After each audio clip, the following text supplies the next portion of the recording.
Once again, and welcome back. It's the Breakfast Show here on Ghana Television. We're moving on, and this time around, we're going to talk about the effect COVID-19 is having on private schools.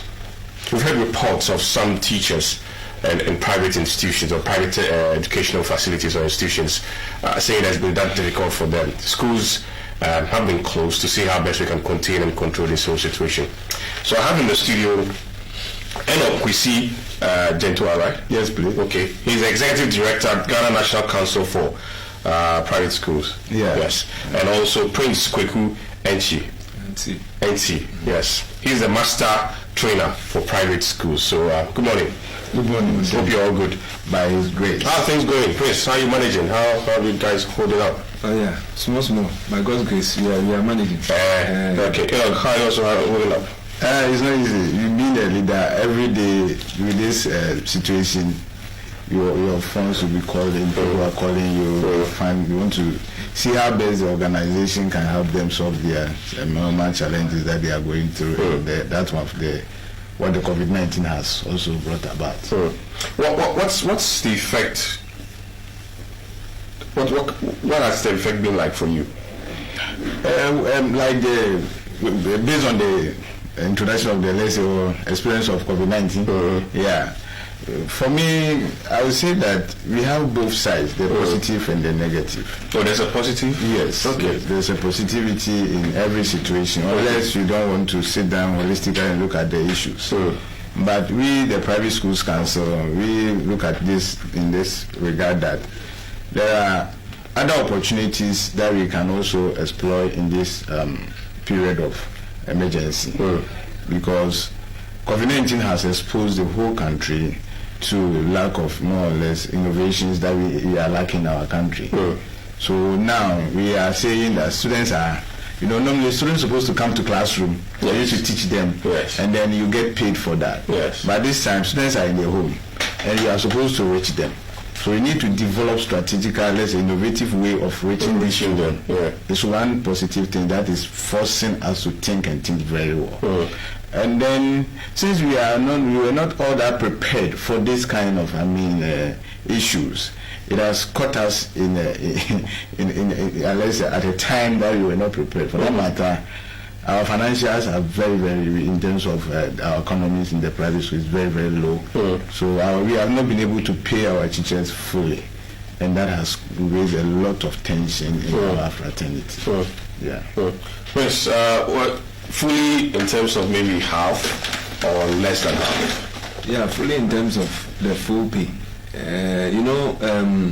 The private schools were asked to, all the schools were asked to stay home somewhere 16th March. And we were halfway through the month.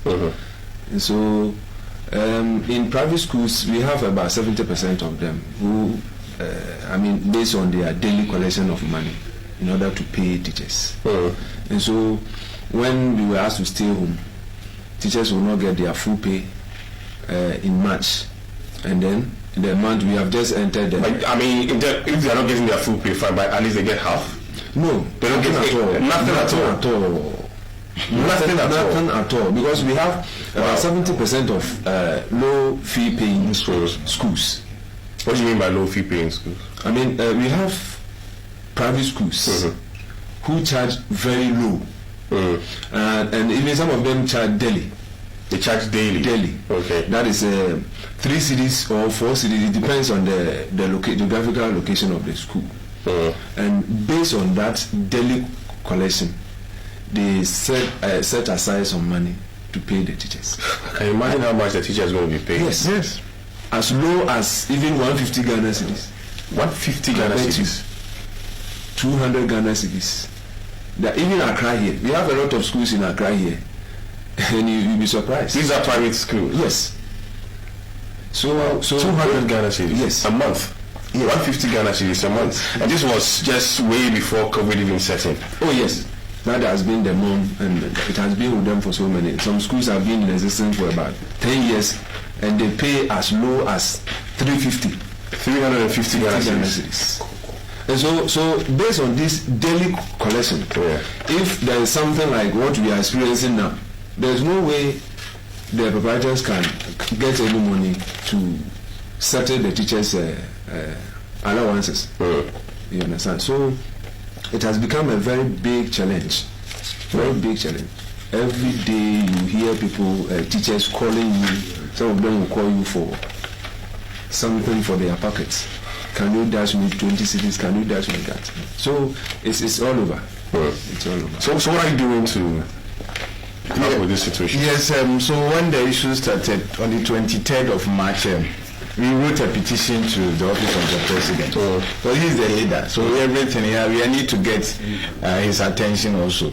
So we wrote to his office on 23rd of March and subsequently forwarded same letter also to the Ministry of Finance for government stimulus packages. Because if you are operating as a private school in Ghana and you are fully registered through all the necessary agencies, that is Registrar General Department and then that of the local government authority, then you pay your taxes. It's very essential at this moment. The state also comes to your aid. So we wrote to these bodies and we've gotten a positive response. And the positive response is that there's a need for us to come and show evidence-based, let's say, report of teachers who are in the private schools. And as Prince was saying, there are variation of, let's say, vouchers. There's fees, the money that they are taking. There are variations. We don't have one single span like government. You don't have a salary structure. They have within their schools, but not as a group or let's say every private school, because it depends on your geographical area and the issues around where your school is located. So we've written to the people out there also that we needed their payment vouchers, so that we can forward it to the appropriate headquarters to make a case, and then we can sit down holistically and consider the private schools teachers as part of the vulnerable people whom the state is supporting them in this need. And what has been the response so far from the schools? The response is very positive, but the only challenge is that in Ghana here, as we were discussing, everything that you are doing to help the nation, people also try to circumvent and find a way of, let's say, creating, let's say, some money for themselves. So we were there 3 days ago that we even received a phone call from the Deputy Minister of Education that some people are going around collecting money, that they should pay money before information is being sent to the headquarters. So which people are those? We realize there are some individuals. We know Ghana here. Individuals, people. We even try to call the person and at least warn the person. We reported the case also to BNI, and they are all working on that. But we will use your platform also to send a message out there that when we are talking about government stimulus packages, the only thing you need is that you have registered your school as a Registrar General Department and you have your TIN number. And TIN number, when you register with any organization, Registrar General Department and GRA, they will give you your TIN number. You need not any association to give you any TIN number. Or you have to be, let's say, a member of an association before you get this stimulus package. If you have your books are very good in the records of Ghana, definitely if you are due for any support, you will get it. So even yesterday was the day we were supposed to end the collection of the data, because we earmark an email address where they have to send their vouchers, February vouchers, for us to know that the month of February they pay them, and this is the amount they pay each and every teacher. SNP contribution, payee contribution that they pay to various statutory bodies. So you can see and know that this school, this is the stand, this is the amount supposed to go to this person. And that will inform that will inform what you're supposed to give them. So we have extended the program or the collection of the data to Sunday evening, because Monday, Tuesday, the Ministry of Finance is supposed to get this information and make progress with it. And we can't continue let's say, waiting till those people who have submitted DS earlier will also be in victim. So we've extended the program from today up to Sunday evening, that is the midday of Sunday, so that when you get the data, the secretaries within their office will work on it, and then we forward it to the ministry. How do you validate the information that these schools are going to send you? So we have the local government authorities that we are working with them, and every local government authority within the districts, municipals, and those things. Yes. And every school has been given operational license. So the operational license number, with a click, you will be able to know the where the school is located. However, they are sending spreadsheet, let's say vouchers, and then one certified copy that the head teacher has signed on it. So when you send your copy of the voucher through the mail, you have to print one of them, certify it, and scan. Okay. And then let's say do the attachment through the mail and send it to us again. When we get that, we verify from various quarters, from SNAID, GRA, because these are the people that every month they work with them. So we have made all this necessary arrangement of validation to make sure that we won't give any kind of assistance to any school which is not due to have it. But it will duly go to the people that are supposed to have them. Right. So please, will you have enough time to validate before we send the data to the ministry? Because you have to go to SNAIDs and GRA and all that. That will take some time. Yes. These electronic let's say forms, you just they can hook up to our system and we do all these things. Okay. All right. As we speak now, we have the two of our officers who are also working on it. They are receiving the data, and then they also work on it. God willing. Sometimes we even work to the midnight. Yes. So we have available time to work on the data. And you have that assurance that something will be done for you? Yes. The discussion that we have, let's say, how far we've got into based on our discussion and negotiations, definitely something will come out from it. And this one will also let the nation also know the kind of contribution the private schools are contributing to the progress of education in Ghana. And at the same time, how best we can progress from this kind of challenges. Because I believe that at this point, if there are some kind of already packages that has been done or some kind of insurance package that has been done, these teachers wouldn't have been in this mess as we are talking about. So we want to use this, let's say, situation, think holistically and come out with policies that will, let's say, mitigate for unforeseen challenges that will come in the near future. Doesn't it also move us into another chapter that we have to start looking at private schools again in terms of its management and structure, so that you can sustain it for a time? Yes. So you can imagine if this is going to go on for the rest of the year. Yes.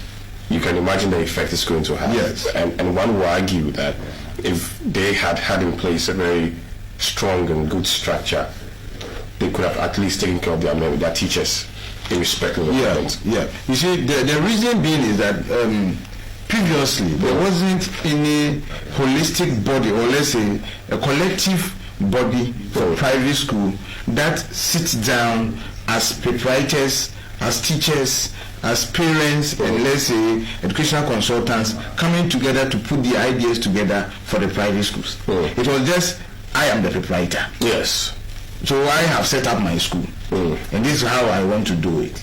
Looking for profits. That is it. So even on certain tables that decisions are being made, people see the private schools as then let's say people that are making profits. Yes. But for me, I believe that even the work that we are doing, private schools supposed to even register as limited by guarantee, because it's a social service that we are providing. Until the council was formed, where all the stakeholders in private education was brought together as one body.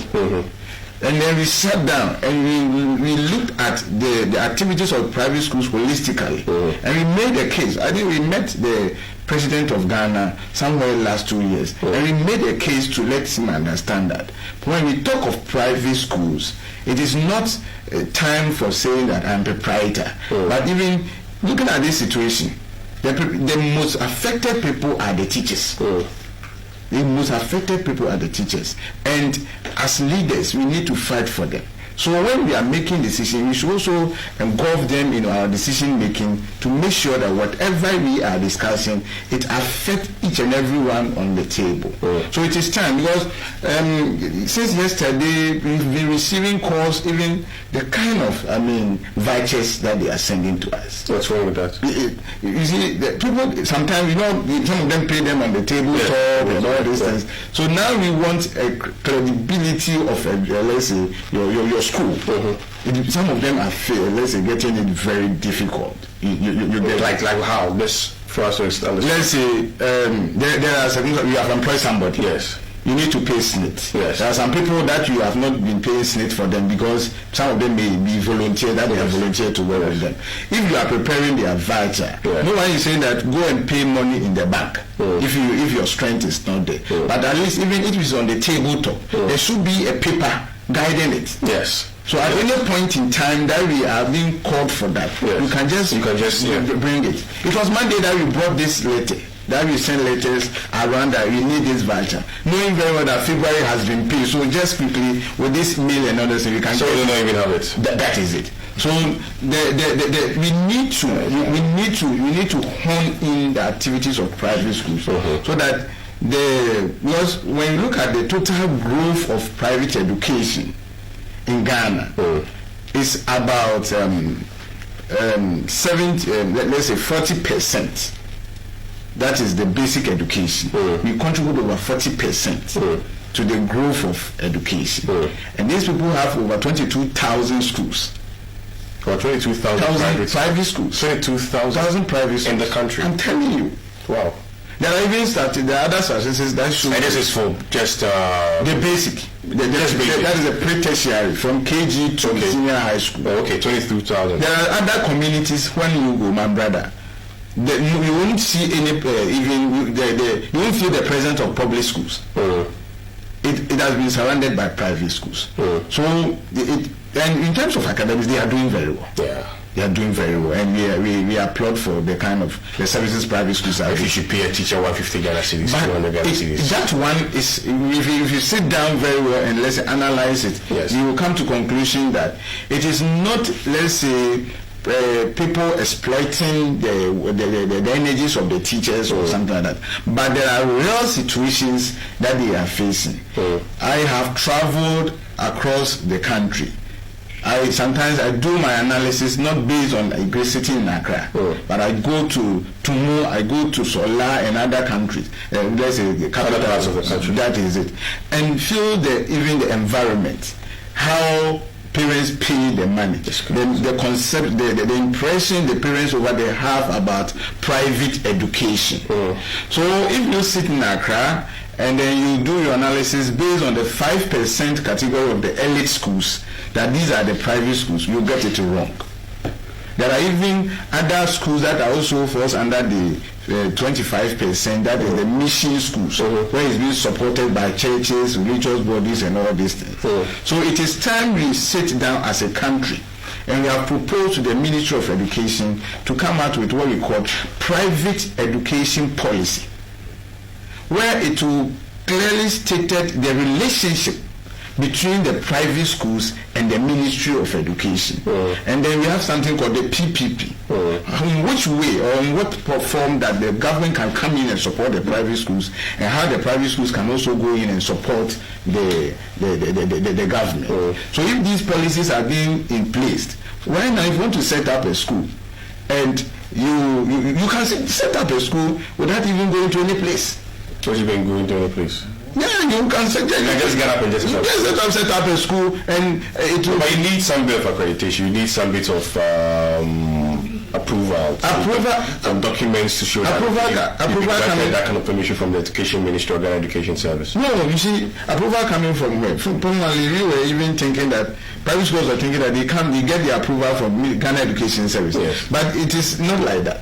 The Ghana Education Service, let's say, policy implementer, and the private school is also a policy implementer. So it is now when we set up the council that we wrote to the ministry, and now they have set up that the National Inspectorate Board, being, let's say, external body who is to ensure, let's say, the outcome of education, should make sure that every teacher or every school should have accreditation and all these things. So it is time we sit down as a country to go into the affairs of the private schools, monitor the activities, and strengthen the private, so that the contribution they are making to the country will be very great. Okay, all right. So with the 22,000 private schools that you have, all these schools have been affected under this COVID-19 Yes, everybody. All of them. I think you've even read that Christian International School, they've sacked their teachers. These schools are part of the early schools. If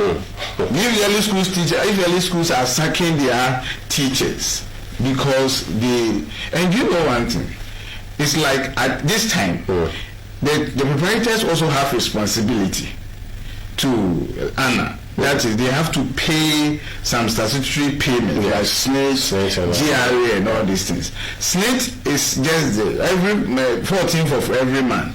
He's waiting for you to come and pay the previous month, whether you are in session or you are not in session. So long as the name of the teacher reflects in your books that he is teaching your school, he has to. So these are some of the challenges. We've received lots of calls and complaints about some of these things, and it's refreshing to know that the state is prepared to help you out. And it's putting up the data, sharing that you give the best. You know, when you're working with the state too, if your things are not that right, that is it. You'll be in trouble. You will be in trouble. So let's hope and pray that things will get better. And work things around. I'll pick your final thoughts, which I'll start with you first, so we can wrap up. Your final thoughts. Yes, we want to use this platform to appeal to our colleagues in the private schools. I mean the heads, the proprietors, and the rest. That you see, the collection of this data has even made us aware that there are so many things we are not doing right as schools or as a school, and therefore we want to appeal to them that they have to administratively put their things in order, so that the council, as they are advocating for support, they will get things right, and then for the government to also come in to support them. And as the director said, we are waiting on them for this data up to Sunday. God willing, Monday and Tuesday we have to submit it to the ministry for the support that we are looking for. So that is what we are so grateful for the platform given to us. All right. What are the final words? So my final word is that we'll send let's say this information out there, that if you are a proprietor or a school owner or a teacher, you've gotten this information, try to reach out through Ghana National Council of Private Schools. You just go, you get our numbers, and you can call us, and then we will come to your support. And even the email that you have to send your voucher is nacopsgh.com. nacopsgh at gmail.com. nacopsgh@gmail.com. And then if you are a school owner, you have all these information on your website. Okay. If you are a school owner, somebody comes to you that register, pay money before I will go in and get TIN number for you, and then I will carry your data to the secretariat and thereabout. It is not true. So you mean you have private schools operating without TIN numbers? It is not like that. Why can you operate without a TIN number? Because you need to own a name. Yes. So that name, before owning that name, comes with the TIN number. Yes. So long as you are a school and somebody can identify you that you are the GRA, taxi. Just that you see, people don't get. You see, these numbers and other people are not all that aware that they have the TIN numbers. And so running a school. And people are using this information. They go to them that. Register with me as an association, pay 130 Ghana cedis, pay this amount and that, and then I will provide you the TIN number. To access government support, it is not just like that. There should be an evidence of proof that documents are showing. Okay. You can't sit on the WhatsApp and be sending information and all these things. All right. So, my dear proprietors and school owners and school managers, disregard those informations and make sure that you send your February payment voucher, that means salary vouchers, through the email provided, that is nacopgh@gmail.com. Permit me to just give out one single number if they will reach out. Quickly, 0249 641349. 0249 641349. Okay. I also add one. Sure. 0542 892450. 0542 892450. So you can call for further explanation. Okay. All right. Thank you very much. Thank you. It means that the support are going to get to pay the teachers and all that. That is it. That Okay. is it. All right. Okay. Thank you very much. Thank you for your We time. pray that this whole COVID-19 thing will end anytime soon. We'll go back to our normal. So when we move into our normal state, there are lots of discussions we'll have. We'll see how this will Yeah. more. God bless you. Thank you very much. Thank you. All right. Stay with us. We'll be right back. We're still having breakfast here on Ghana Television.